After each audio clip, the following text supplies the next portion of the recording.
بسم الله الرحمن الرحيم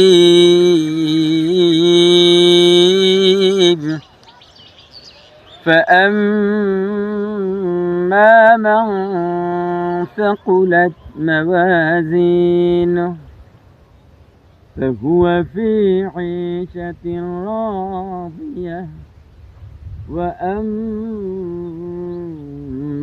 من خفت موازينه فأمه هاوية وما أدراك ما هي نار حامية। মহান আল্লাহ তাআলা বলতেছেন, পরকালের বিবরণ দিতেছেন যে পরকালে একদল মানুষের আমলনামার পাল্লা কি হবে? হালকা হবে। একদল মানুষের আমলনামা ওজন হবে, ভারী হবে। আল্লাহ তাআলা বলতেছেন, যার পাল্লা ভারী হবে, সওয়াবের পাল্লা ভারী হবে, যার পাল্লা ভারী হবে সে সন্তোষজনক জীবনে থাকবে, সুবহানাল্লাহ।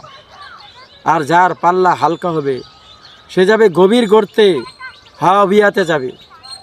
ওমা আদরাকা মা হিয়া, আপনি কি জানেন সে হাবিয়া কি জিনিস? নারুন হামিয়া, এটা জ্বলন্ত আগুন। এই জ্বলন্ত আগুনে যাইতে হবে। মানে যার সওয়াবের পাল্লা ভারী হবে সে জান্নাতের জীবনে, আনন্দময় জীবনে থাকবে। আর যার সওয়াবের পাল্লা হালকা হবে, হ্যাঁ, সে যাবে কোথায়? জাহান্নামে যাবে, হাবিয়াতে যাবে। খেয়াল করেন বন্ধু, আপনার আমার সওয়াবের পাল্লা কি জীবনে ভারী করতেছি, ভারী করার কাজ করতেছি, নাকি গুনাহের পাল্লা ভারী করার কাজ করতেছি? একটু খেয়াল করেন। ঈদ আসতেছে, বাজার করতে হবে, হ্যাঁ, লক্ষ লক্ষ টাকা একদল মানুষ খরচ করার প্রতিযোগিতা করতেছে, কিন্তু খরচ করতে কোনো মানা নাই, কিন্তু হালাল পথের আয় হতে হবে, হালাল পথের খরচ করতে হবে, হালাল পথে আয় করতে হবে। কিন্তু একদল মানুষ কত কষ্টে আছে, হ্যাঁ, হালাল পথে কামাই করে, হ্যাঁ, বেশি টাকা খরচ করতে পারে না, হ্যাঁ, বেশি দামের বিবি বাচ্চার জন্য বেশি দামের কাপড় কিনতে পারে না। আর একদল মানুষ লক্ষ লক্ষ কোটি কোটি টাকা খরচ করতেছে। এর জন্য ভাই, খরচ করতে কোনো মানা নাই, আবারও বলি, কিন্তু হালাল পথের আয় হতে হবে, হালাল পথের খরচ হতে হবে।